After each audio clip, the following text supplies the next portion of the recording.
This is episode 5 of Special Sesh. Andy Lyman here with Matt Kennicott. Matt, it feels weird that it's 5. Like I was getting ready for recording today, and I was looking at my notes and setting up folders and all that crap, and it's like 5. Wow. I mean, it makes sense. Yeah, what do they say? The average podcast goes like 3 episodes or something like that. We've already beat the average. Yeah, yeah. I think truly it ends up being because of the work that goes into it, and I think people think there's like a immediate payout, whether that's fame and or fortune, you know. Yeah, neither one of which we have, and I don't know. Fortune will come someday, but But I mean, I I think care less about fame. I mean, yeah, I think that's the reason that people drop out of it though. They're like, "Oh, this Oh is a yeah, shit ton of work yeah. and and what do I have to show for it? I'm just, spend it is an extra job, It's not a full-time job, but job No, regard. but I think both of us enjoy it too. I It's mean, you know, that's how it started doing this other podcast with my friend Laura Paskus. It was more of like that's even less serious as far as production value goes because we're like if we can't meet together for 3 or 4 weeks, we just don't do it. It's more of a so. yeah. But I see that this is the same sort of thing. Like it's a chance for you and I to hang out. Like we probably would want to hang out anyway. We probably just both of us are so busy. It puts a different level of um, I guess responsibility to keep this up, right? To hang out with Oh your yeah. friend and because everybody I know has the same problem is like, yeah, I haven't seen that person forever because we have to keep canceling plans because of whatever. But when you put something uh, important on, like, oh, we're going to record, so and, even if we're chatting online, it still is truly is a sesh. Although Yeah, absolutely. I won't go on and on about this time, but yeah, obviously we can't have a regular sesh on YouTube. Thanks a lot. Thanks a lot, Obama. I'm always down to discuss censorship, especially Obama's censorship. Well, what people often forget too, it's not exactly censorship, but it's along the same lines as phone tapping. Dude was tapping people's phones left and right. Uh, well, actually, we'll get into that later. We'll talk about some national news as far as Yeah. government spying on us. But yeah, I So you're remember. gonna say you're gonna get my blood hot right at the start. Obama was straight up, if I remember correctly, tapping the phones of the AP in the Capitol or maybe not the Capitol, the White House, maybe. Yeah, White House Yeah, complex. Yeah, absolutely. They went after Trump during his first campaign as well. yeah. FBI was all over that. The Russia hoax, as he Which puts it. again, yeah, I was thinking about that. Like, we'll get into that later. As far as like, which is very odd that dude is against, or dude is for or renewing it. Uh, Total 180 on his position on FISA 702. yeah. Sweet dear Lord. Well, uh, we'll start locally because that's how I like to think of things as small Yeah, and then to larger. But where you can make the most difference anyway. I don't know if you and I talked about it on here. Maybe we talked about it at KKOB. We've definitely been texting back and forth about this. Rebecca Dow is officially on the ballot as this is going to sound so ignorant. She's running for the House seat, right? Yeah, yeah, Okay. it's the House seat that she currently holds. Okay. Yeah, yeah, yeah. And she was out for a little bit after she ran for governor. Is that right? Yeah, in between her running for governor and now her current term, uh, folks in the district elected Tara Jaramillo from here in Socorro. She runs positive outcomes or a business like that, basically Medicaid contracts to help take care of folks. Yeah, that Uh, like many rural districts. I just remembered that her district spans from, like you said, Socorro, but like down south of TRC, I think too, right? yeah, it goes into TRC, kind of takes in that Elephant Butte area, maybe a little bit of Caballo, it's a very, very rural district, very rural district. It's one of those where when you're in the legislature and you hear legislators debating rural versus Albuquerque, you think of districts like Rebecca Dow's Right, because right, there yeah, yeah. I've that's there and Socorro is the largest county in the entire state by like land mass, so she takes in a lot of Socorro County too. one of the craziest seats, and I think it's since changed a couple times maybe, but it was Phil Griego's old Senate seat that Hmm. ran from, so he represented Santa Fe, the East Mountains of Albuquerque, and then Lincoln County. Like it was southern and then this like strip up the east part of the mountains up to Santa Fe. That was, I'm But like, Andy, yeah. they're fair districts based on Well, real constitutional principles. one of these days I'll make sure to put it in my notes for next time to talk about or bring it up at least sometime because uh, the other ridiculousness of it was in the last redistricting, I think it was the last one, uh, that they were going through like, okay, well, they were talking about go do the status quo. And I went back and looked and it was like 20 years or something like that of the courts deciding what it was. And it was basically just a straight down the line, you know, and I'm like, well, you can't call it status quo anymore because you guys have like some people have weren't alive the last time the legislature actually redistricted themselves without court intervention. Well, when you're gerrymandering districts so badly that the court has no option, I mean, Yeah. geez. Honestly, if New Mexico had fairly drawn legislative district boundaries, this would be a very competitive state. We'd be a purple state, Yeah. if not lean a little bit red. Yeah, But we it's the haven't had fair pockets. districts in generations. I think it's because of how, yeah, that there's little pockets here and there, right? And so if you yeah, just yeah, exactly gerrymander and like sort of pick, you're like, okay, but we want to like pick up this pocket down here that's uh I mean, yeah, I mean, look, and this isn't even really opinion. The courts said it is gerrymandered, just not to the point that it's egregious. I think that was their term was egregious. It's not egregiously gerrymandered. Which is crazy because you look at the three congressional districts and the way those are drawn, like what does Gabe Vasquez know about the South Valley of Albuquerque? Like that is not his district at all, but there we are. He's representing that area. The last time that district was anywhere close to fair was Heather Wilson. After Heather got out, that district just went to hell. It made sense though because it was largely Bernalillo County, and Torrance County, or a big chunk of Torrance County, and it took in a little bit of like Los Lunas and stuff, but it made sense because you had somebody representing the city from the city.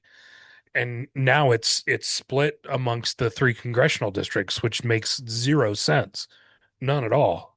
Uh actually we have we'll talk about Gabe Vasquez too. We're giving a little preview here without even trying. Gabe Vasquez and a little bit of this ties into the FISA stuff. The dude running against Vasquez, Greg Cunningham. Yeah. We'll talk about that too because I thought about that last night. Looking at his ads and his endorsement from the president and stuff, and I'm like, this could be a competitive race depending on Mike Johnson just endorsed the Speaker of the House, yeah. just endorsed him too. Uh, He's rolling them out.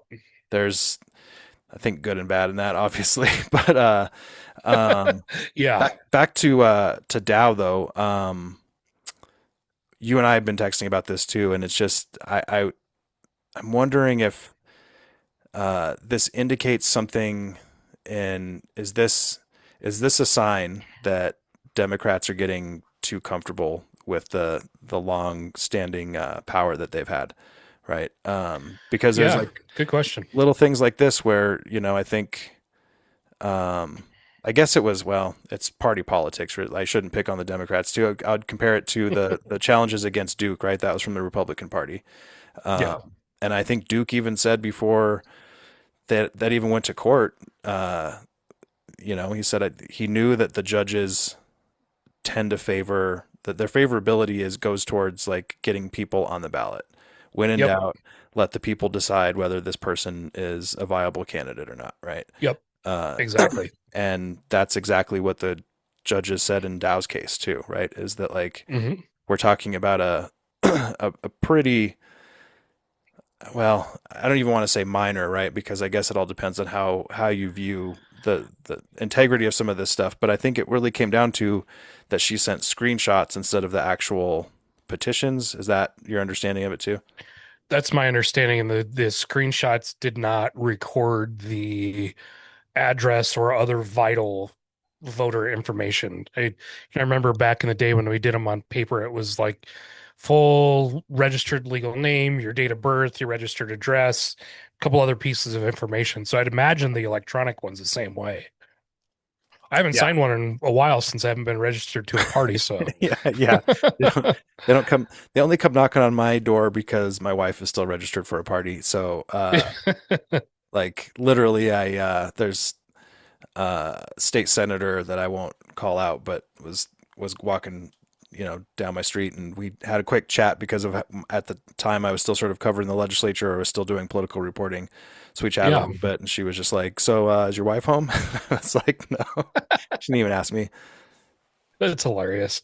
That's how it is, though. But yeah, I don't know. Like on one hand, a candidate should be definitely minding their P's and Q's when it comes to the paperwork, because that will trip you up so many times, and you want as few errors along the course of the game as possible. And paperwork is one of those things where, I mean, we see it right now. Dow's been going through this for a couple of weeks, and it's distracting from actually running a race. Although she doesn't have an opponent, so it doesn't really matter.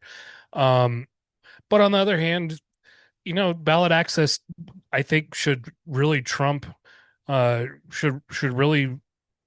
procedure. Procedure is just a bunch of words written down on paper. If somebody wants to run, let's let them run, even if they've made the right attempt. Which I think clearly the court recognized that she did make a proper attempt at turning in the signatures. She got the signatures, tried to turn them in the way she thought she should turn them in. I don't know if anybody's ever used the Secretary of State's system, but it can be difficult to use, to say the least. So there are probably some issues there too. I remember logging on a couple of days ago for some business stuff, and wow, it was difficult to figure it out. So Yeah, some of the I think candidate stuff is too. I think objectively, I think some of it gets confusing, and I think even folks involved with it would probably agree is that switching systems like they did a number of years ago, it was a really, it's hard to figure out what's in this system and how to access that if it's not, if if it was done before and after. And look, I think that happens with court records and everything else when they change Mhm. systems. It's like, oh, that's pre whatever this is. Yeah, well, and part of it too is the user interface is just not that great either. It's not easy to navigate around on stuff, especially when you flip from using a definitely a government website over to like a business or Yeah. like a Google product or something like that, where it's very clean and very intuitive.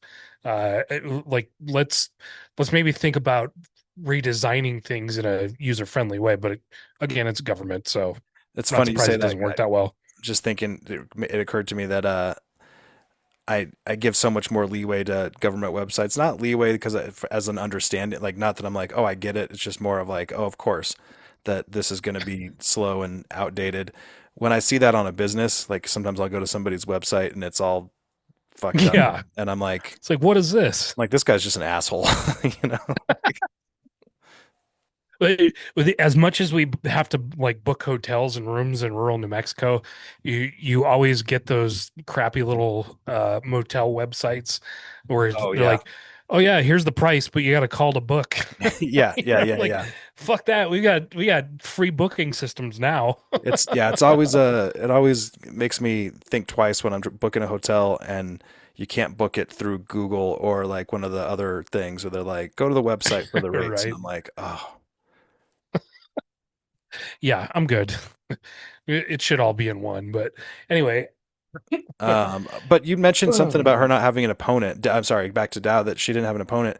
But I was wondering if, like, I guess neither of us have real true insight into this, as I've never been a part of the Democratic Party, or neither of you. But um, like when I say part of, like knowing the ins and outs, but yeah, I'm wondering why the Democrats didn't have they have a write-in candidate there, and of course that is objectively goes back to ballot access too. Like to be a write-in candidate is really, really, really hard to win because now you have to not only have this campaign for this person, but you have to make sure that you educate your voters to say you have to make sure to check the box and write the name, and it has to yep. be like it's so easy to challenge a write-in ballot, and so I'm just curious.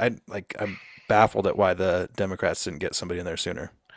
Well, why didn't the Republicans get somebody in the United States Senate race sooner? Yeah, You know, I don't know. Sometimes it's a matter of resources, and you got to figure out where to deploy your resources. I know at least on the Republican side of things, when I was working in and at one point running the state party, we had a finite budget, and we had to figure out who was a sure bet, who was kind of in that middle ground area and we could actually invest in, then who we had to kind of peel off and say sorry to. That could have been where that happened. Either that or, as you mentioned earlier, it could be along the lines where, and this happens with anybody in charge, if it's Republicans or Democrats or could be a business owner. You get complacent after a while because you've been in a comfortable position and you basically have everything taken care of that you want taken care of. So, you kind of lose a little bit of that motivation and drive, and that could very well be where the overall party is right now. Um, I you know, have to you admit I'm sort of ignorant on it, and I'm realizing now that I don't think this is the case, but I do remember at least twice.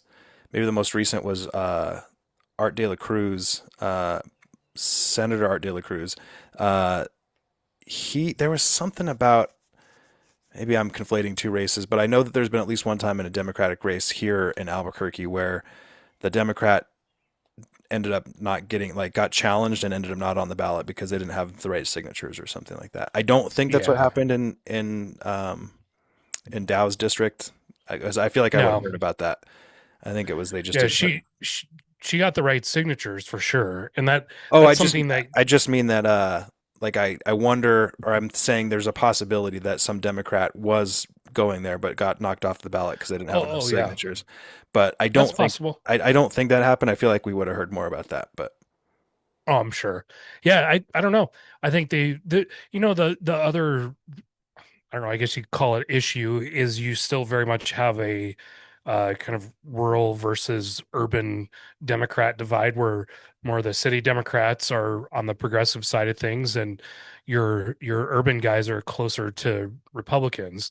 yeah, And that district, Dow's district, really feels more like a rural district. It is a rural district, and they may have had trouble recruiting the right kind of candidate for that seat too. But that kind of stuff happens as well. Like, you know, you could put somebody up just to put somebody up, but that doesn't make any sense. You want the right person for that seat. yeah. Well, I mean, I just as far as ballot access goes, I guess I'm happy for any candidate that's able to stay on the ballot. I mean, as far as ballot Yeah. access goes, and the sort of burden that they put on certain people, and going back to the write-in candidate, the other thing I didn't mention before about being a write-in candidate, do you still have to get signatures for that? I don't think you do, but I don't think so. No. to be an independent or to not claim a party, you have a higher burden. It doesn't seem equitable as far as like if you're a party politician, you basically have to be nominated by your party, and if you're Hmm. a third party, same thing. I know libertarians for a while. I think they have to have a nominating. I don't know where they stand as far as their status, but at least for a while they had to have like an actual convention where they would nominate folks. Yeah. But other than that, if you're an independent and don't claim anything, you have to get a shit ton of signatures. Yeah, you really do. The libertarians were they had major party status after Gary Johnson ran for president the last time, because once that candidate gets a certain threshold of votes in New Mexico, they're considered a major party. So I think it was for a couple of election cycles actually the libertarians had a had an actual party in New Mexico. Um, I didn't last very long, but I don't know. Maybe again one day we'll see. I It's hard to get people together who just want to be individuals all the time. So I I believe I over imbibed, let's say, at after one of those conventions. I think it might have been the first one they had. I mean, I it did what I was happens. supposed to do. I stayed sober enough to do my job to report on it, but afterwards it was at, I don't know, some downtown DoubleTree or something like that. So I just a bunch of people were hanging out at the bar. It was yeah, it was kind of a fun time. These guys can drink, that's for sure. Yeah, well, and like They you put got it down, man. that was one that really brought out. That was maybe the first time that I'd seen more of a, a wider selection in person. Like I talked to numerous people over the years, reported on it, and kind of knew a little bit of like the evolution of how the party went. But like they just were so spread out. I just it was interesting to see them all, and they really did sort of. I always thought that New Mexico libertarian for a long time. I thought New Mexico libertarians were uh, way different than the national folks that I'd see at like Gary Johnson's or the convention where Gary Johnson was nominated. You just get that Hmm. big umbrella thing. And I think for a while there were some libertarians in New Mexico that were sort of in charge of the party that were more of like, I guess you could call them like a paleo libertarian sort of thing, like still sort of socially conservative, you know, like uh they're like, yeah, you should be free to do what you want, but I'm still going to judge you for it because I think you're a fucking idiot, you know, like Sounds about right. I mean, there's so much infighting in the Libertarian Party, and wow, that would. yeah, that made it seem like you had something really important to say. Like, listen up to Uncle Matt here. Yeah, yeah. Wasn't that important? Wow, I forget there's AI features on this camera. Like you're like, Uh, hey, Matt's got a secret. Everyone, come in close. yeah. Shh. Yeah, this isn't a secret. There is so much infighting in the Libertarian Party on the national level and just wherever you go locally. But like I said earlier, it's impossible to try and get people who above all else value their individualism and their autonomy to work together on things a lot of times. It's a it, it's crazy. Literally you're hurting cats in a lot of those situations. Yeah. Um, I don't know how much we're doing on. We're doing good on time. All right, we're good. We're good. Um, Yeah. anyway, you know, as a non-Republican, I still wish Rebecca Dow the best for that. I mean, she's seems like, I guess that's the other sort of ridiculous thing about it is that like she's pretty favored in that district. I think. Uh, Yeah. I Well, think a she lot does of a great people. job of working it too. I mean, Yeah, she gets out to all of the events. She's out at community meetings. Like she gets out there and works, really does the old school job and works her district the right way. I will say from a journalist perspective, I always had a lot of respect for her because I wrote some real tough stories about her in her first race, which sort of bubbled up even after I had moved on from that job and like wasn't covering. I had moved on to the Santa Fe Reporter, so I wasn't covering state politics at all. And that was when I went there because that stuff, the stories that I wrote about Rebecca Dow came up while she was running for Hmm. governor in the primary. Like I was getting like my friends and relatives being like, "Oh, I saw your byline on KOAT," because they would do like the old. I don't know what the term for it is, but like you know the B-roll sort of stuff where they would be like, Yeah. uh, or no, it wasn't even on the news. Sorry, it was in the political ads, right, where they would do the cutouts Oh yeah. of news Because it cut out of the stories. Yeah, newspaper. Yep. yeah, yeah, and so, but I give her so much props, and as a journalist, it was nice to see somebody like I guarantee she's not happy that I wrote those stories, and she is probably still regrets it, but she has been nothing but nice to me every time I've talked to her. So That's awesome. yeah, Yeah. No, she is I don't know. She's more of an old school politician, I think. She just yeah. and just a good, kind, decent human too. I mean, that goes a long ways more than anything. So, Um, yeah, and actually, she's yeah, and like even um, Merritt Allen, who lives in the East Mountains, her mom was Diane Hamilton yep. down in I think that wasn't Silver her. City. Yeah, I was gonna say that. Um, I'm getting some stuff confused. I think was Rebecca Dow's seat, was that Donna? I'm drawing a blank on her. Are you thinking of Donna Irwin? Yeah, well, she was Deming, right? She was farther down No, south. yeah, she's more Deming. Man, I don't even remember I think it who might have been used to Diane have that seat. Hamilton's. I think it might have been Diane Hamilton. It's it's possible, but the seat was really different Yeah, back then because Socorro and I think a little bit of Valencia County and like back up into Magdalena and stuff was Don Tripp, and he was the Speaker of the House right, when the right. Republicans had control. So like this whole area is just completely different than when those guys were in. Sure. Speaking of gerrymandering. Yeah. uh, I don't even know how to segue into this next topic we've got because uh, it's Matt's favorite topic. This is the segment we call government subsidies. Um, no, but New Mexico, I guess just again, this will be old news by the time this episode comes out, but the governor, not the governor, the state has announced that they're going to start requiring um, more, I guess, record keeping, so to speak, to tighten Yeah, down more documentation. for SNAP. Yeah. Yep. And they're I wouldn't say selling it. They're just sort of explaining it as, look, this is we're kind of, it seems like they're kind of worried about getting dinged for either overpaying or even underpaying too. They want to make sure that they're Hmm. doing it exactly right because Trump has signaled that he wants to basically penalize states that don't. Um, but anyway, that's what they didn't say that necessarily about Trump in the story that we were reading, but from Source New Mexico. But they did say that this is their attempt to make sure that they don't mess up, right? Yeah. That everything is accurate and right. Yeah, well, so lucky for all of us, I used to be the PIO at Human Services, and Human Services oversees programs like Medicaid and SNAP. So we can actually have an intelligent conversation about this. It's awesome. Was there? We Um, didn't talk. I forgot to ask about this before, or I didn't think about asking this. Was this? There was some controversy towards the end of Martinez's tenure that it was related to SNAP. Was that what it was? Wasn't there something about? There was a court case.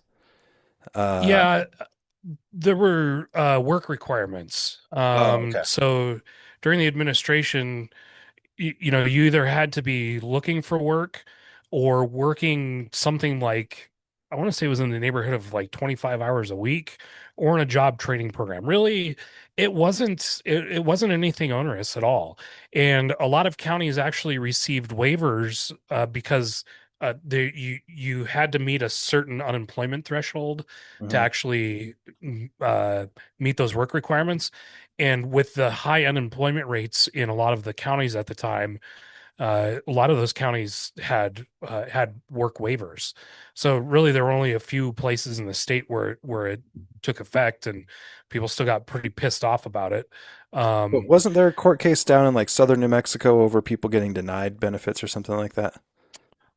yeah, there's always cases like Yeah. that. I can't remember the specifics of that, but I'll look it up and there's we'll talk about it later yeah. some other time. I can't look it up now, but um, yeah. So yeah, work requirements. I didn't mean to go off on a tangent about what happened with. I just as I was saying it, I'm like, there's going to be someone eventually that's going to watch this and be like, "How'd you not bring that up?"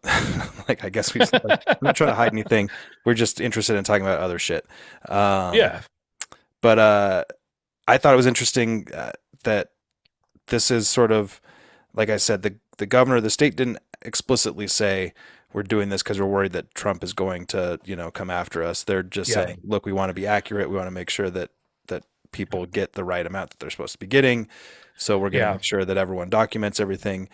Um, but to me, it did seem like I was sort of reading between the lines that it did seem like it was a response to the big beautiful bill saying that It uh, is.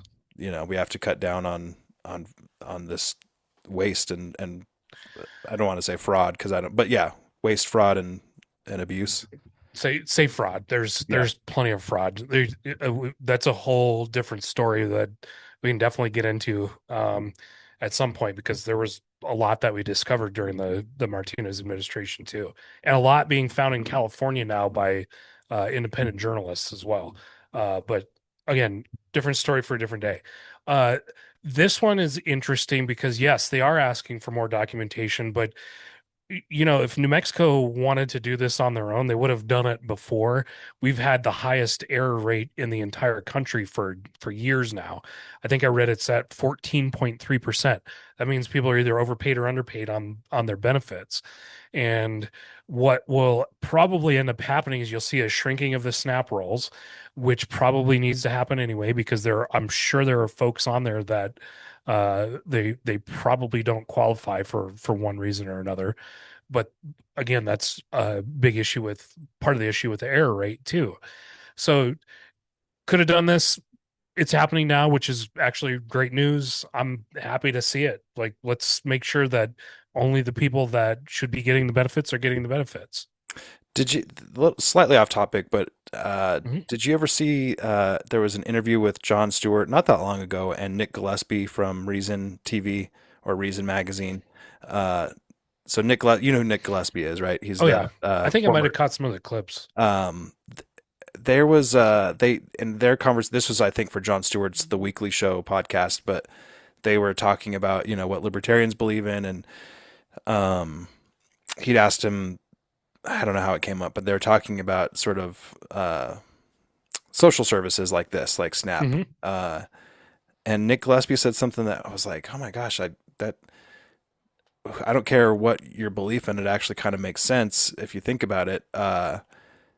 Is he's like, I think we should just give people cash. Like, yes, we should help people out, but like we should just cut them a check and be like, here's your money to help you out, and you can. And his argument was somebody could possibly take that money and become an entrepreneur. I think his argument for Republicans that would be, you know, leery about this was, uh, that some next entrepreneur, some next big business guy could come out of like, Yeah, just really need a helping hand, and the government says, here's, several $1,000s to use as you want. You can that way you can cut corners on other things, and um, because that brings up the other thing that I guess just saw Gabe Vasquez's office release today. Again, for everyone else, it'll be a week old, but uh, he's I don't know what he's calling it, something related to rotisserie chickens, where but I think they're using that as an example, is that, you can't get a rotisserie chicken on SNAP benefits, but you can get like, because it's prepared food, and the idea yeah, behind that is you can't use it at a restaurant or a deli or something like that's making you a sandwich. Um, but I've like I think maybe somebody needs to go through with a fine tooth comb and sort of make sense of some of this stuff, because I know that there's some stuff on there that would surprise most people that do qualify, and then there's stuff like a rotisserie chicken that doesn't qualify. Like they're yeah, not that expensive, and it's not like you're living on living large by going to get a rotisserie chicken from your local grocery store, but it's also a quick and easy and relatively healthy meal. yeah. I mean, a lot of stuff has changed since the big beautiful bill was passed. Some of that was tightening up of SNAP. I know that HHS now is trying to, or had been anyway. I don't know if they're still continuing the effort to get things like sodas and energy drinks taken off of SNAP benefits. But I don't know. Some things like the rotisserie chickens make sense, and some things don't. I personally, I think we should just go back to commodities boxes and give everybody here's your allotment. If we're not going to give them cash, let's actually say instead of limiting all this stuff, here's your allotment of food that you can get as assistance. They could save a lot of money, would help farmers and local growers out, and provide people with the nutritious food that they need to actually survive instead of things like Cokes and chips and all this other stuff.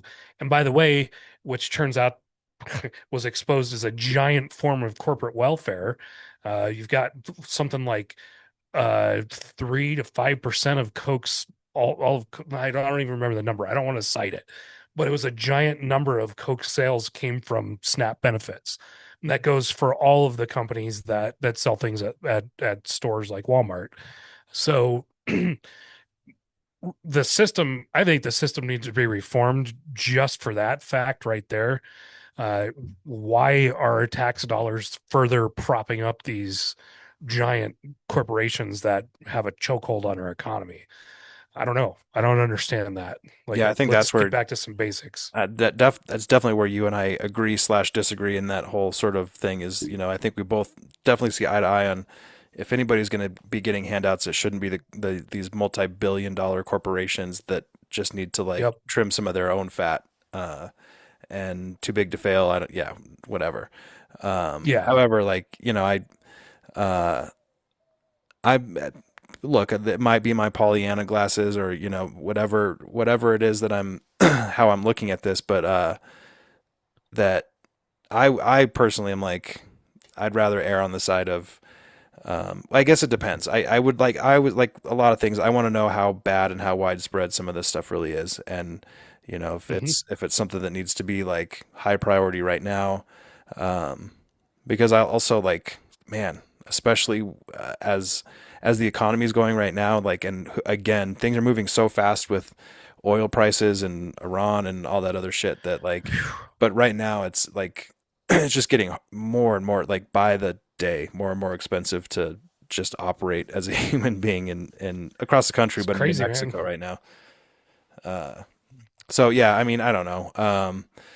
I also, thought it was interesting that this happened, that this on the surface seems like the governor should be getting some praise from Republicans for like, yeah, do the thing. Obviously, they know full well that she's doing it because she's worried about the administration. However, related to that, Tim Keller in Albuquerque, the mayor of Albuquerque, is sort of like tightening the purse strings a little bit, um, not hiring as many cops, I believe, trying to move some people from, and that, very conservative ideas there of like, well, maybe, I don't know if it's a party thing. I think RJ Berry was maybe the last person to do this of like pulling some detectives down into like, getting some more people out of investigations and back on the street. Yeah. Um, but that's kind of what Keller's doing, and he explained on some social media post that kind of ties into the Trump administration, but also the economy. I think he's basically like we're gonna have to like start saving, scrimping some pennies, and because um, yeah, everything's expensive. Everything fucking so expensive right now. Man, one solution for Albuquerque is to actually make it a business friendly city and make people actually want to come to the city and set up a business. But the process for so many businesses is so egregious and so stinking expensive that it's hard to do it as an entrepreneur, especially a young entrepreneur. Um, the other thing that really needs to happen too in Albuquerque is cleaning up some crime. Who wants to be around the things that happen in Albuquerque on a daily basis? It's not good for your soul or your mind or your pocketbook. Like it's rough. Yeah, Um, you get used to it. yeah, you do, but I'm just- the Albuquerque should be tightening their belts. I don't know if he's doing it in the right places necessarily. Like I'm sure APD can shed a ton of administration. Like everybody knows that Albuquerque Police Department loves to be top heavy on their administration. So that's a place to look, and those salaries are pretty big salaries too. And that Um, some of that goes into the union too, right? Absolutely. Yeah. Uh, Oh, yeah, we won't talk about unions right now. Um yeah, tighten that belt. Like I cheer on the tightening of government belts. We got to do it here at home.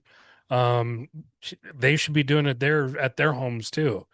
Meaning what on the 15th floor or yeah, wherever the mayor's office is. I think that's right. I think that's the floor.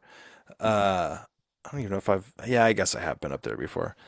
Um, yeah, I don't know. I mean, uh, it'll it'll be interesting. Oh, one thing I forgot to put in our notes, and we talked about this. Speaking of, this ties into revenue too. Um, is Representative Meredith Dixon. Oh man, I totally drew a blank on where she represents, but Democrat, um, was also from Source, New Mexico. This was a story in there that she was Mhm. at a nuclear summit sort of thing out at Tamiya, I think, and she basically was like, "Yeah, we need to figure out how to get nuclear power to New Mexico and get that to qualify as in not renewable. What am I trying to say? Like a basically like a energy efficient way Yeah. of producing energy, so that we can, I guess, presumably bring in companies that would do that. But um, Hmm. thought that was interesting. I mean, like this really is the three things I'm talking about is like the governor doing requirements for SNAP, the mayor of Albuquerque being like, we got to start tightening the belt, and then we've got another Democrat being like, hey, actually, nuclear power is okay. I feel like it's that scene in Ghostbusters with when Bill Murray's like, raining, the dogs and cats getting along. Yeah, exactly. It's kind of wild, but it's cool too. Like, there's no reason we shouldn't be looking at nuclear energy more and more often. It's a very safe source of energy these days. Really, we there was one incident, 9 Mile Island. A lot of people know about that. It was contained. There was a whole cascading series of errors and system failures that happened, but that has all now been taken care of, and we've had safe operations of nuclear plants in the United States for decades now. I think The the reactors are getting smaller and cleaner too. if people want to sell it, I mean, this is a good start to have a Democratic lawmaker talking about it, and I think she Hmm. sponsored a bill the last session to do exactly that, to make nuclear power qualify as energy efficient. And I'm using the wrong term, but I know what you're saying. uh, I it's a smart move. I think people are getting very weary of hearing so much about wind and solar and how great it is, but I think they've proven to be inefficient technologies. the key for them to get this across, if this is what, if somebody wants to make a concerted effort to get this done, somebody's got to hire uh, a good local PR firm. I mean, somebody that knows how to message. I mean, seriously, because like, Yeah, it's true. um, people aren't in New Mexico. I mean, we've literally been the dumping ground for Hmm. waste for a while. That has been controversial since I was a kid. We've got Absolutely. the uranium shit out in eastern New Mexico. I'm sorry, western New Mexico. There's that other. Oh man, I'm drawing a blank. The there was some sort of like disaster, and I don't know if it was in the mine or something, but it was like they chalk it up to be worse than the 3 Mile Island disaster. There was something that happened out in near Hmm. Gallup with uranium, and so yeah, I just what I mean is that we've got some institutional, and Yeah. then to also on top of that, we've got the downwinders and everybody from Yeah, uh, over in this area. like, so I think that by and large, people in New Mexico will look at you sideways until you, and especially if it's from somebody on the East Coast or one of some East or West Coast elite that comes in and says, "Oh no, it's fine. Like I got a monorail to sell you." That's how we see it. You know, like I kind of I understand that attitude just because of the history. Los Alamos for years did terrible things, dumping waste in the canyons. My dad retired as vice president of Los Alamos Technical Associates, and that company was, they did huge chunks of cleanup there, out at Oak Ridge in Tennessee. Like he traveled the country cleaning up these nuclear sites. We did terrible shit and dumped this stuff in places that never should have been dumped. mhm. Part of it is back in the day they didn't know. But you know, even when they did know, they were still doing it. So it needs to be cleaned up. I understand that attitude. On the flip side, nuclear is probably the most or one of the most efficient types of energy generation that you can have. Solar and wind depend on the sun being out or the wind blowing. Those windmill towers only have a lifespan of like 20 years. Solar panels are even shorter, and God forbid you have a hailstorm and you're leaching forever chemicals into the ground. Uh, Nuclear these days is the footprint's been reduced an incredible amount, and the safety measures I are think tremendous there's too. a lot more science that I've been seeing coming out, and granted, I don't know if there's some sort of other motive that, but I've just seen more and more in recent years of, sort of disproving some myths or explaining how science has addressed some of these things. And I'll forget the specifics, but like, that 3 Mile Island was something that they now know how to avoid, right? Um, Yep. that Chernobyl's a whole nother thing, but like same sort of, It's like truly a disaster. yeah, Yeah. yeah. Um, and then, as far as like storing spent, I think honestly the biggest sell is going to have to be, besides your like old uranium miners, but it's going to have to be the people that have been screaming against WHIP for generations now. That's going to be the thing of like, where do you put these spent uh like where do you put the spent waste, Yeah, But there was a big debate during the Bush administration about moving spent waste to a site in Nevada, literally out in the middle of the mountains where no humans could ever or would ever really want to live. Um, that was shot down. There's been talk of WIP expansion since they were a brand new site.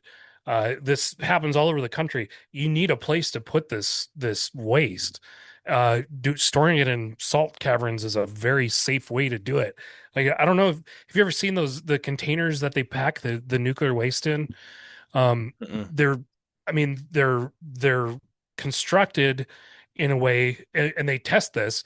They actually drop them in front of like heavily fast moving trains, and they'll drop them from way high up in the air too, just to test if they can be destroyed or not, and they hold up. They don't leak, they don't puncture, none of that. So first, the containment system is very strong, and second, you're putting them in salt caves.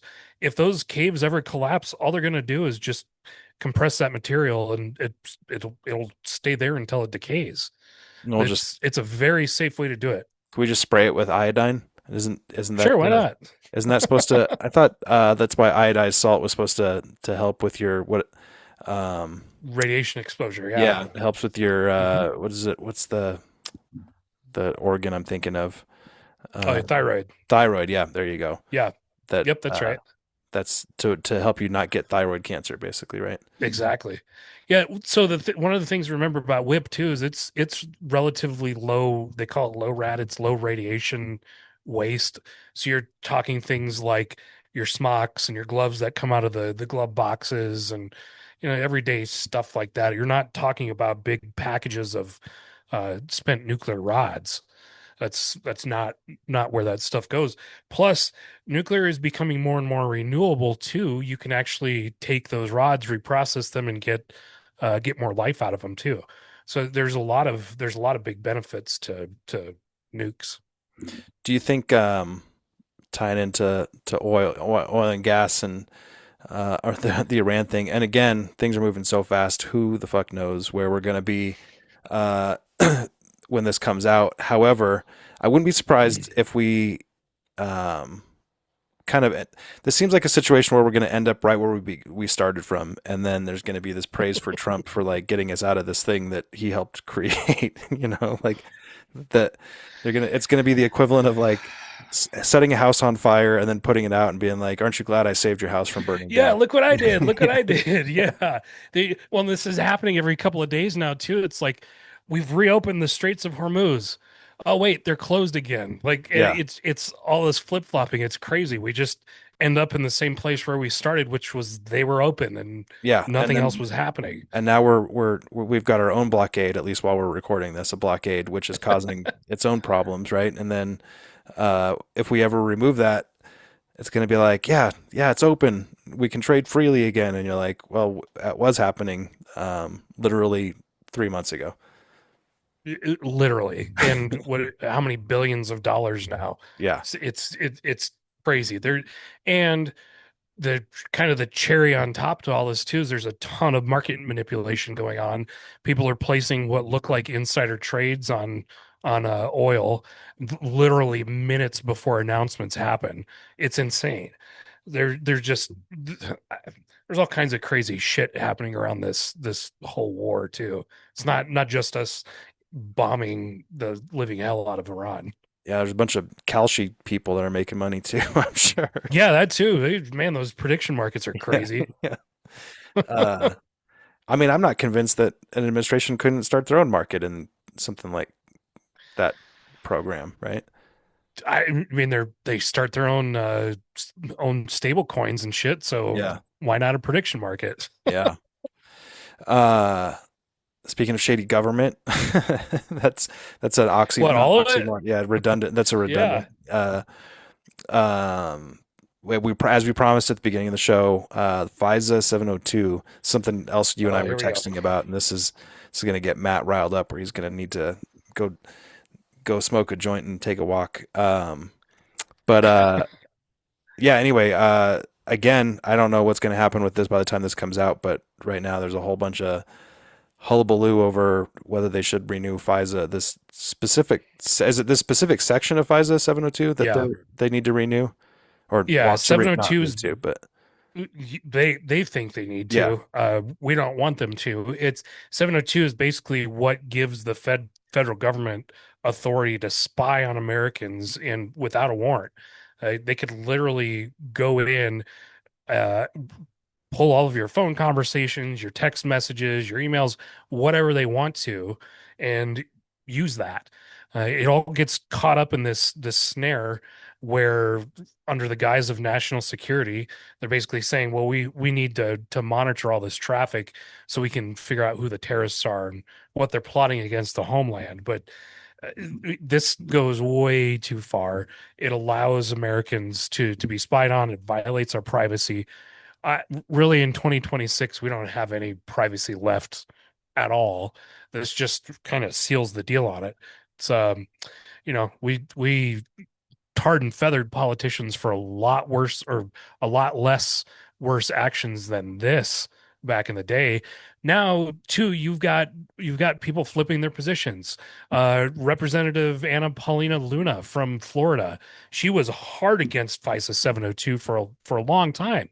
She was part of the members that helped get the 2 a.m. vote pushed a couple weeks ago. I think it was last week.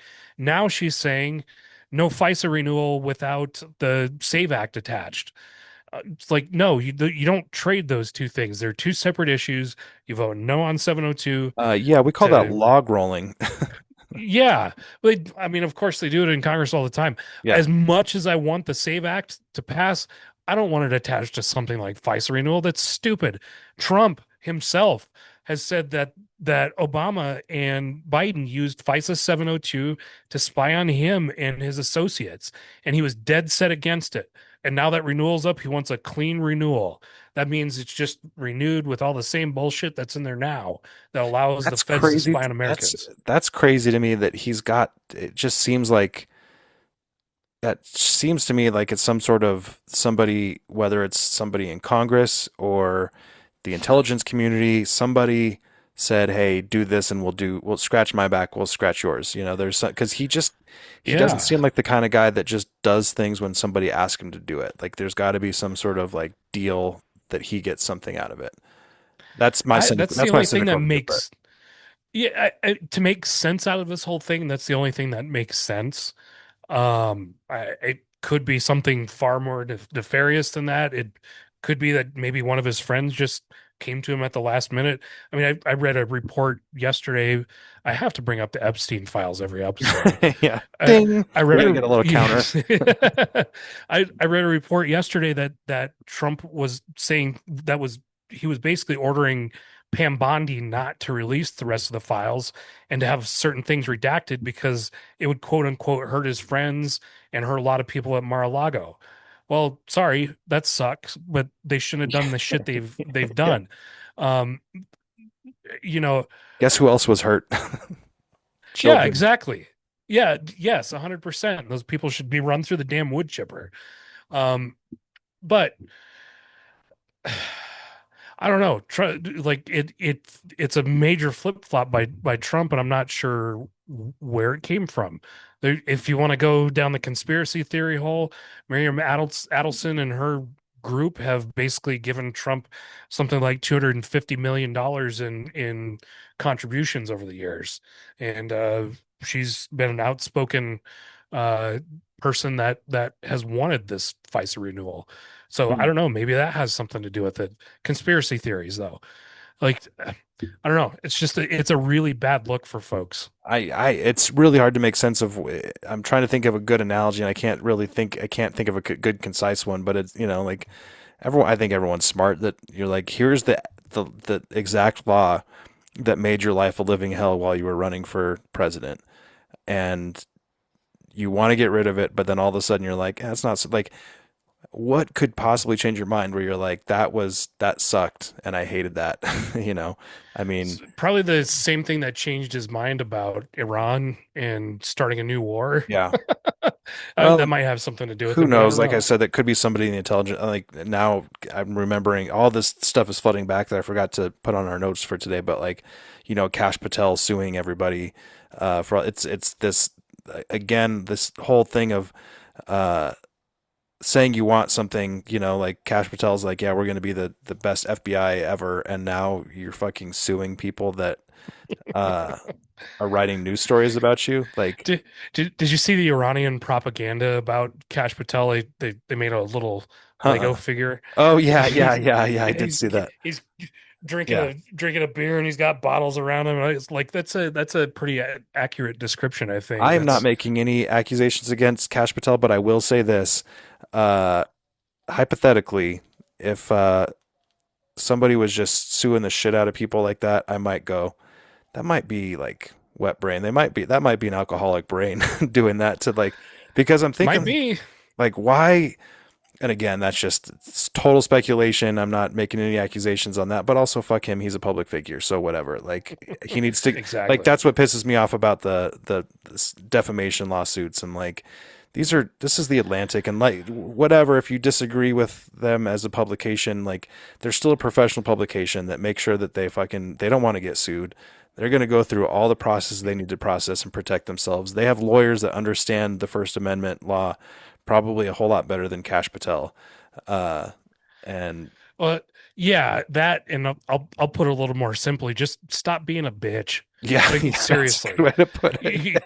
You, you're the top law enforcement guy in the entire United States. Yeah, Like just quit being a bitch.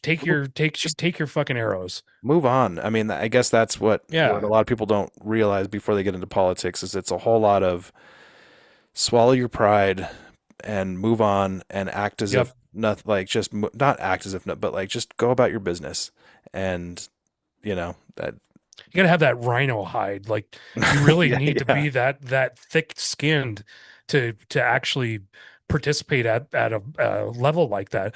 That was the other thing I hated about I politics at the end was it was starting to I get have so heard divisive. Like, I have heard that Republicans in name only have to have thick skin. I've heard that too. Well, there's those folks too, Yeah, but I guess I would have been one of those at the end of my Republican C. yeah, yeah, yeah.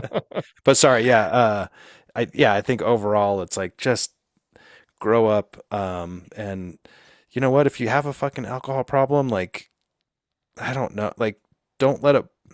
Don't, the problem should bother you. You should get get help. But I'm just saying, like Yeah. if people are reporting you have an alcohol problem, like all you have to do is just fucking not. I mean, like think about all the times that shit has come out to be true, and people just sort of ignore it and pretend it didn't happen, and we all forget about Hmm. it. You know. Yeah, exactly. I this whole administration has been peppered with folks like that. It's insane. I don't know. There seems to be a real lack of ethics anymore, and really lack of morals that go with it as well. I wonder Uh, too if there was some sort of conversation because I'd also heard rumors that Trump was not thrilled that that video of Kash Patel came out in the locker room, you know, spraying beer everywhere. Who knows how true? who would be? Yeah, You're yeah, supposed to be. You're supposed to be like a little, you know, held to a little higher standard, and that's like frat behavior. Or if you're a professional athlete that has trained and won that yeah. sporting event, go ahead and celebrate like that. But you're not part of that team, dude. Sorry. Uh, so I kind of, in my mind, like there might be some sort of like mentor mentee sort of situation going on because the story that I'd heard, and again, I think I don't remember, probably from social media, not even reputable, but that there was some sort of like phone call between Trump and Patel where he's like, "Hey man, like don't be doing that." Um, I'm sure he said it much more That eloquently would be than I just wise. did, but uh, it strikes me as his like lawsuit against all these people that he feels are defaming him even as a public figure and they're kind of getting thrown out is it seems out of Trump's playbook which ultimately is out Hmm. of like someone like Ray not Ray Roy Cohn's playbook who like sort Yeah, of allegedly mentored Trump in this strategy of saying fuck you, I'm right, and I'll sue the shit out of you for saying that I'm not right, you know, like, or pretty you much. want to sue me, I'll sue you, and we'll get this all wrapped up in court. Because any lawyer is going to say, like, oh, yeah, dude, you have a huge burden of proof to show that they, and also, like, he, Patel doesn't want to go to discovery on that kind of shit, you know? Oh, are Like, you kidding me? I can only imagine the shit that he has on his phone and emails. yeah, Holy crap. Yeah, forget it, man. I don't know. The whole thing's wild. I can guarantee you almost any judge is going to side not just with the person getting sued for defamation in that case, but also most likely the judge is not going to make them give up their anonymous sources because there's some Oh, no shield laws way. in place. But they probably are much more likely to force a government official to give up their phone records for discovery, right? Yeah, 100%. Look, I think Trump was probably right on some of those lawsuits. Like the 60 Minutes interview during the campaign that was a very clear just fuck you to Trump. Um, there were a couple of interviews like that, and him suing and winning, I think was the right thing. But there's a lot of frivolous stuff, and I Well, I think if you I ha remember correctly, the CBS one was it was a win in that they settled, right? That yeah, CBS said, okay, we'll settle for this amount of money, which I think was a strategy on Trump's part. I thought that was going to be a hard one to win too, because there's nothing that says you can't be biased, right? Like, and that's no, kind of there's what the not. argument was that like they, unless, well, I think maybe I'm forgetting that it was related to election or campaign law. Was it it wasn't the equal time, was it? No, that was the actually, yeah, that might have been the equal time. The 60 Minutes one was more about manipulating and Yeah. actually changing. Which Yeah, you shouldn't do, and I'm not giving them a free pass to do that. I'm just saying like to me it doesn't seem to rise to the level of uh, the president can sue you. But I also think that going back to the Roy Cohn thing is that you know that if you've got the money, you've got the pocketbooks, and you've got kind of less to lose than CBS. You know, CBS is literally like Yeah, we don't need to we want attention on our shows. We don't want attention on the lawsuit. We don't want to go to discovery on this. We have way too much to lose in this. exactly. We'll just settle this and lay some late night hosts off. Well, I feel like it's I mean, good riddance to those guys too. They stopped being funny after Letterman left, but um you know, there there's oh shit. It's major brain fart. Yeah, it'll happen. Oh, I think part of it too could be, Trump had just been through all of those lawsuits during the campaign, just absolutely drug through the mud on really on some frivolous stuff. And I kind of feel like some of this was his revenge tour where Mhm. he was being 50 Cent level petty and going after folks that had kind of come after him a little bit. So, it's I mean, arguably, and this was whatever. again not on our list of stuff today, and I forgot, but I was reading again. This is sort of it came out yesterday or today.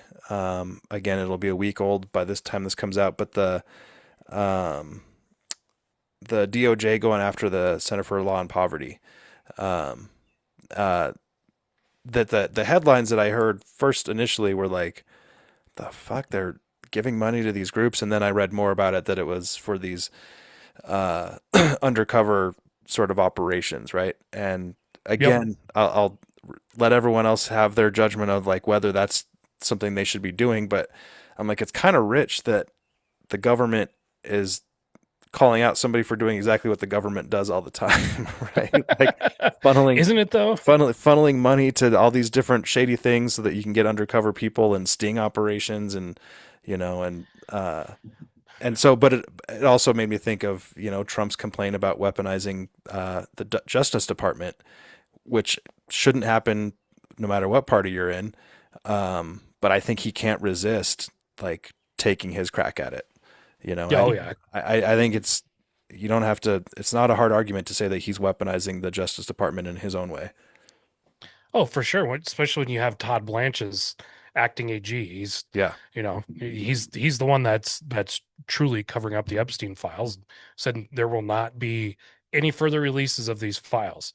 DOJ and FBI naturally have been corrupt institutions for a long time now, at least dating back to J. Edgar Hoover. So yeah. The there's a OG lot. corrupt. Exactly. There's a lot of institutional issues within DOJ and by extension FBI since they're housed in the DOJ. So I mean, you're gonna have to go in and completely reform everything in there, just honestly, just like everything else, because it's so deeply rooted. Honestly, that's my other disappointment with Kash Patel is he talked such a big game on podcasts and everywhere else coming into this administration. On day one, I'm going to shut down the J. Edgar Hoover building and we're going to move agents and everybody out of DC. There has been zero progress on that. They really haven't reduced the workforce much. I don't know. It's just it's a disappointment after disappointment with these guys. Um. Well, we. This isn't even my attempt to be fair, but it is on my notes. And I'll take a page out of Jon Stewart's book. He gave Trump a little praise for this. Joe Rogan gave him some praise too. But for all that other shit, like we talked in the secret sesh a little bit about Hmm. descheduling, so folks can go listen to that if they want. But Ibogane was the big one that was just yesterday or today, just with the past couple of days. Um, Yeah. and it seemed to so anyway, I think everyone knows about that so far, but if they don't, basically um, they gave a green light for psychedelics for well, it opens the door for other psychedelics for therapeutic purposes, right? Um, Yeah, absolutely. I think Sean Ryan should really get his kudos for opening up Ibogaine too. As a veteran, he talks very openly about his Ibogaine sessions mhm. after he got out and wanted to heal his PTSD. Um, it's a my understanding is it's a very difficult journey and you're going to put yourself through a lot. But on the other side of it, you're whatever you're trying to conquer, you end up conquering. It's Yeah, I've heard people liken it a lot to like powerful medicine. to an ayahuasca thing where like this is Yeah. not a recreational like fun time thing. You have to really prepare for it. Uh, Yeah. wasn't Ibogaine the substance that Hunter S. Thompson accused his opponent in the sheriff's race of being addicted? Oh, no, it wasn't. It was God damn, it was in the Nixon race. It was in one of his Fear and Loathing on the Campaign Trail or something. But he came out Is that later. mescaline or no? Maybe there was something. I thought it was Ibogaine where he was like, oh, there's rumors that he said, yeah, there were later in life. He said, yeah, there were rumors, but I started the rumors. Oh yeah, that's right. I remember that. Yeah. Such a great quote. Yeah. But anyway, yeah, I mean, I will say, whatever. I've got mixed feelings on Joe Rogan just in general, but um, I'm also not gonna shit on anybody that's knows what they're. I mean, as far as a business person goes, he's got it locked in, so But he he's knows. truly the podfather. I Yeah, mean, we wouldn't be doing what we're doing yeah. without Or him where he is. we wouldn't even. Yeah, we definitely wouldn't think it was something that you should do. No, no. Arguably, we shouldn't be doing this anyway. But just uh, uh, yeah. But I thought it was interesting. I saw a clip of a show after all that stuff came out where Rogan was saying, like recounting that, like, yeah, Trump basically like texted him or called him and was like, or maybe Rogan texted the Trump and said, hey, you should look into this Ibogaine thing. And Trump was like, okay, I'll look into it. It's also just a very, maybe I shouldn't complain about it because it's some progress in the right direction, but that it just seems to me that it could be the president being like, all right, I don't want to piss off Roe. Like he can afford to piss off or go to war with people like Tucker Carlson and Candace Owens, and Sure.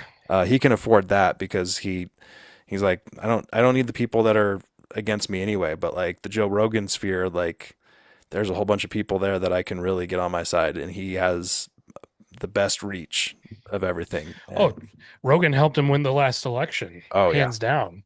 I think that appearance helped seal the deal. oh for sure it did. And kudos to Rogan too for helping get this implemented. He's done a lot for advancing the conversation on psychedelics in general. I mean, he's had Rick Strassman from UNM on the show several times.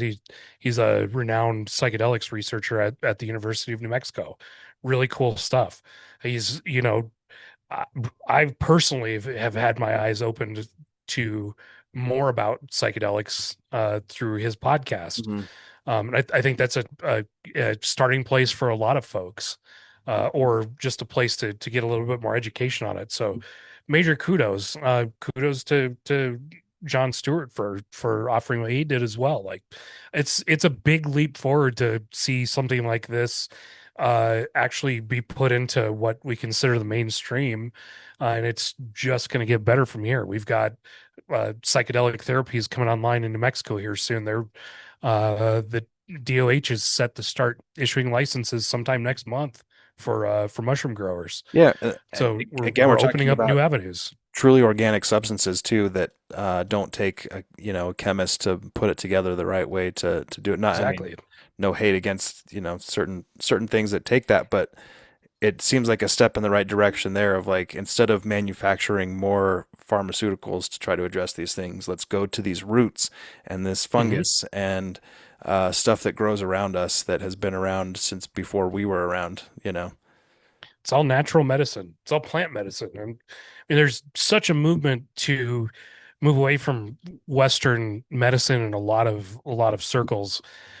You don't need to move away from it. You can really combine things and make them fit together. And ibogaine and shrooms and other psychedelics are just another piece to that puzzle. It's, we've Veronica and myself have both had experience with ketamine therapies, not the street stuff, but Yeah. actually actually going and Yeah, Matt, it's getting. not called therapy if you buy it from a dude at Yeah, Allsups. true. Yeah, that's fair enough.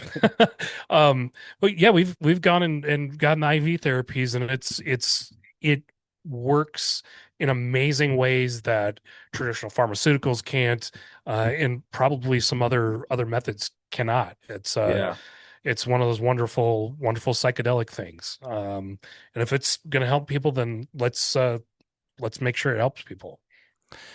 We got to start small. I mean, every time I feel like we're in a world where we can, all be open potheads, something else comes up, right? Like, oh, by the way, like, again, I think we said this in the secret sesh, but folks should comment, like, and subscribe, but also like not. I mean, we've had some good comments coming out, and I'd like to hear other opinions. I think I don't want to talk in a vacuum, but yeah, every once in a while, like when you and I were on KKOB, and I'm like, this is something we could talk about, right? Like no different than talking about Yeah. the brewery industry or something like, or microbrewery industry. Um, and sure enough, we got a phone call that was like, potheads. Well, I think we already talked about this on the show, but It was awesome. how are potheads going to get us out of a war? And we're like, we're not going to get you into a war. That's Yeah, that's exactly. the You thing. prevent them from starting in the first place. I comment away people like I come actually be chat. Yeah. Like I I've, I love the comments and I like interacting. So this is Matt's bread and butter, and so folks have probably already seen it. Matt definitely will interact and have started dialogue there, which is, I mean, and I don't think you're mean. I think I looked at the ones that you no, posted. It's just sort of asking for clarification or challenging people on their beliefs, and but not in a mean way. no, I try not to be mean. That doesn't help anything.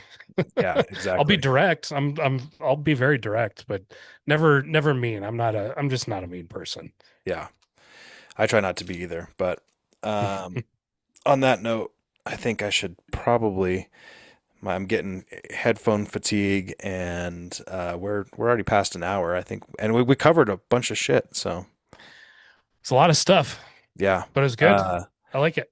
I think our plan is we'll do well, yeah, we'll do another episode like this next week, and we're starting to get some guests booked up. So um, yeah, keep subscribing, keep listening. Let us know, even if you hate us, just say we hate you. Yeah, It won't hurt whatever. my Just let us feelings. know. Yeah. Yeah, I don't have any feelings, so can't Yeah, hurt them. yeah. I have like a Grinch heart. It's tiny and black. Right, exactly. Like, comment, and subscribe, please. It means a lot and it's a lot of fun. So Yeah, yeah.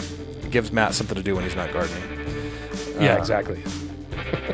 all right, man. Thanks as always. Thanks to everybody who's Yes, sir. watching, likes, and all that other stuff. Again, special sesh. That's Matt Kennicott. I'm Andy Lyman. See y'all next week. Adios.